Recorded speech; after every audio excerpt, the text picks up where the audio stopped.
Ils ont des droits inaliénables. Ça, on ne peut pas l'effacer.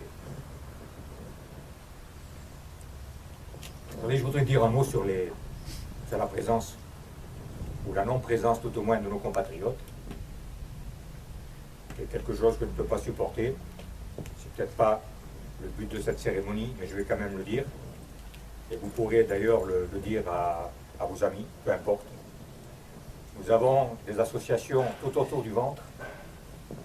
Nous avons des associations et des gens d'associations qui sont capables de faire 1200 km pour aller danser, pour aller se goinfrer. Et malheureusement, nous avons très peu de gens qui sont capables, au cours d'une année, à prendre 5 petites heures pour venir honorer nos morts. C'est insupportable. Voilà, je suis désolé si ça ne correspondait pas tout à fait à la cérémonie, mais bon, on ne peut pas rester inactif et silencieux face à cet état de fait. Si on prend la seule ville de hier, recensé 2200 Français d'Algérie. Je dis bien Français d'Algérie. 2200. Vous êtes la représentation, heureusement. Vous en êtes la bonne représentation. Et c'est scandaleux, y compris au niveau des certains présidents d'associations qui n'amènent pas leur foule, leurs adhérents pour venir à ce genre de cérémonie. Alors certes, certains diront que ce sont des cérémonies un petit peu politiquement incorrectes. Par le fait, effectivement, que ça touche globalement des hommes et des femmes qui, eux, se sont levés, ont eu le courage de se lever, de prendre les armes pour défendre leur terre. Aujourd'hui, on les a oubliés. Voilà. On a même oublié que dans ce pays qui est devenu étranger de l'Algérie, on a oublié qu'on ne peut plus aller se recueillir sur les tombes de nos ancêtres. Parce que soit elles ont été dévastées, soit elles n'existent plus. Alors ne parlons pas de nostalgie, parlons de mémoire. Le destin, effectivement, de tout homme est de mourir un jour. Nos aïeux qui défrichèrent et mirent en valeur notre Algérie, aujourd'hui dans un état de décrépitude avancée, sont morts frappés par les maladies, assassinés déjà à l'époque par des brigands, puis par les multiples attentats perpétrés par des terroristes dont les descendants sont aujourd'hui sur notre sol. Il ne faut surtout pas l'oublier, car ce sont les descendants des terroristes d'hier qui sont là aujourd'hui en France. D'autres, comme c'est le cas de nos 150 camarades tombés au champ d'honneur, pour un idéal, pour l'honneur, pour ce drapeau tricolore, aujourd'hui bafoué, et qui continuera du reste à être bafoué, puisque les pouvoirs politiques semblent l'apprécier. Dans tous les pays, sur tous les continents, à ces dates des 1er novembre, les hommes, les femmes, les enfants, les amis vont se recueillir sur les sépultures. Pas nous. Heureusement, nous avons dans les cimetières des monuments, des stèles qui nous permettent de nous recueillir tous ensemble. Quand je dis nous recueillir tous ensemble, c'est de songer à une chose qui, j'espère, va réveiller les associations demain. Je dis bien les associations, j'insiste là-dessus lourdement, parce qu'elles peuvent, si elles le souhaitent, faire quelque chose et faire en sorte que demain, nos cimetières soient remplis de gens qui viennent pour la mémoire. Nous avons 36 associations, pour dire 36, qui chacune a une certaine faculté. Il y a des gens qui viennent parce qu'ils se réunissent pour leur village. Mais ce qu'il faut savoir, c'est qu'au niveau de toutes les associations, quelles qu'elles soient, il y a un dénominateur commun, l'Algérie. Et c'est de cela qu'il faut parler, et c'est de cela qu'il faut essayer en permanence de creuser cela. Il n'y a plus de nostalgie, il y a la mémoire.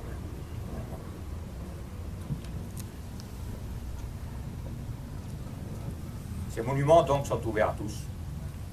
Quiconque veut venir se recueillir peut venir se recueillir. Il n'y a pas d'appartenance de quelque monument que ce soit à qui que ce soit. Nous-mêmes, au niveau d'Alimagne, nous avons des monuments que nous avons créés nous-mêmes, payés, mais ces stèles, nous n'en faisons pas notre priorité. Ces stèles sont ouvertes à toute personne qui vient se recueillir devant la stèle des 4 fusillés. Ce début novembre nous rappelle également la façon dont les événements se sont produits en Algérie. Je ferai juste un petit bémol pour essayer de rétablir une certaine vérité. Lorsque le 1er novembre 1954, le caïd Hadj Sadak et le jeune instituteur Guy Monroe ont été assassinés, immédiatement, tous les médias d'Algérie et de métropole se sont emparés de l'affaire et on a vu des gros placards partout. Guy Monroe, première victime de l'Algérie, etc., etc. Voilà, les politiques s'en sont emparés aussi. Je pense que le but recherché était simplement d'émouvoir une population métropolitaine, mais connaissant totalement l'Algérie, pour faire en sorte de mettre en valeur le fait que la France envoyait des gens en Algérie. Ce qui est vrai du reste. Mais, ce qui est extrêmement curieux, c'est qu'on a occulté complètement, trois petits Français d'Algérie, trois pieds noirs, disons, hein, voilà, de façon péjorative, trois pieds noirs qui sont morts avant. Et dans ces trois pieds noirs, un qui s'est singularisé, beaucoup plus que Guy Monroe ou Hadj Sadak. Le premier qui a été assassiné, ça a été Samuel Azoulay, à Oran, chauffeur de taxi, qui a été assassiné vers 20h, 20h30. Tout de suite, les médias ont dit « Ah, ben, c'est un crime crapuleux ».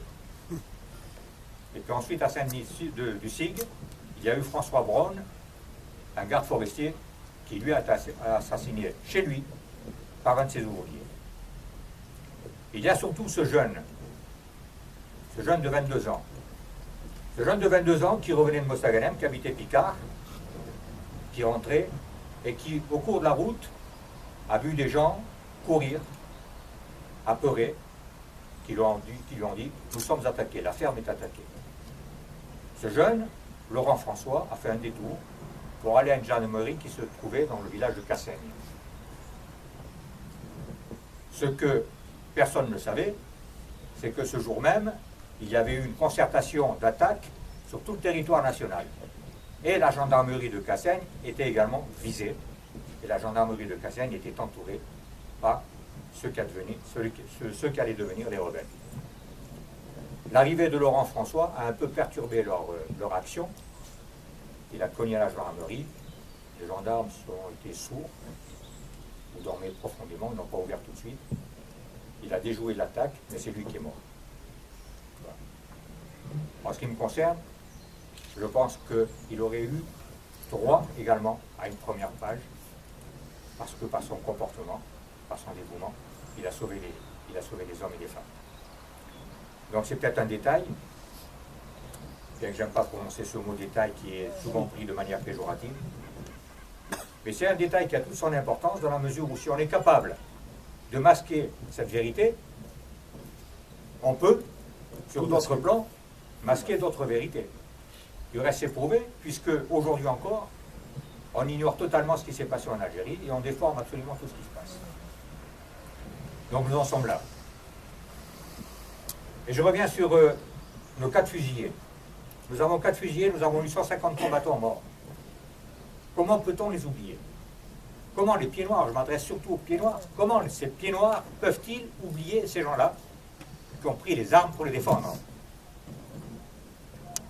En sachant que parmi ces gens qui ont pris les armes pour les défendre, il faut que vous le sachiez, mesdames et messieurs, il y avait un nombre innombrable de métropolitains, d'officiers métropolitains,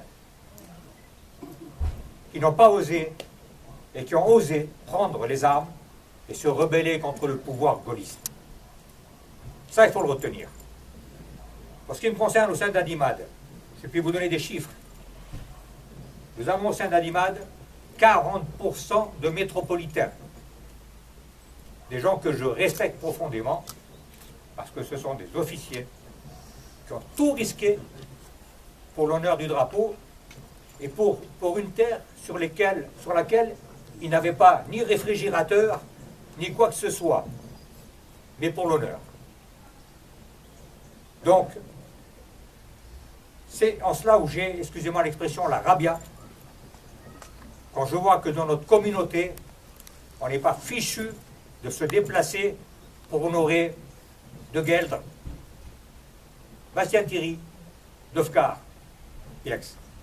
Dans ces 4 assassinés, je ne vous évoque même pas la façon dont a été assassiné le lieutenant Roger De Gueldre. Bon, un seul Français d'Algérie. Les 3 autres, métropolitains ou autrichiens. Prenons l'exemple du commandant Bazin. Commandant Bazin, à qui on va rendre honneur le 7 novembre. Commandant Bazin, qu'est-ce qu'il en avait à fiche de l'Algérie? Rien du tout. Rien. Eh bien, il est parti au maquis, il a créé le maquis de Loire-Senis, et il est mort au maquis. Donc tous ces gens-là, eh bien, sont morts finalement, je pourrais dire que le fait de ne pas venir les honorer, ils meurent une seconde fois. Et ça, ce n'est pas tolérable. Voilà, j'en ai fini. J'ose espérer que je n'ai pas été trop cinglant dans mes propos. Mais je pense qu'à un moment donné de notre vie, il faut être capable de dire ce qui se passe pour essayer de faire réagir les gens. Aujourd'hui, nous sommes dans un contexte extrêmement difficile où on se rend compte que notre culture, nos valeurs sont en train de disparaître de façon magistrale. C'est aujourd'hui où on a besoin de s'unir, et non pas de commencer à créer des États indépendantistes comme la Catalogne, la Bretagne, etc. On est là pour s'unir, nous les Occidentaux, tous les Occidentaux. Autrement, demain c'est fini. Demain l'Occident n'existe plus. Voilà. Demain, nos enfants, nos petits-enfants porteront le voile. Alors est-ce que c'est cela qu'on veut? Donc au moins qu'il y ait une réaction positive à venir honorer nos morts. J'en ai fini, je vous remercie de votre attention.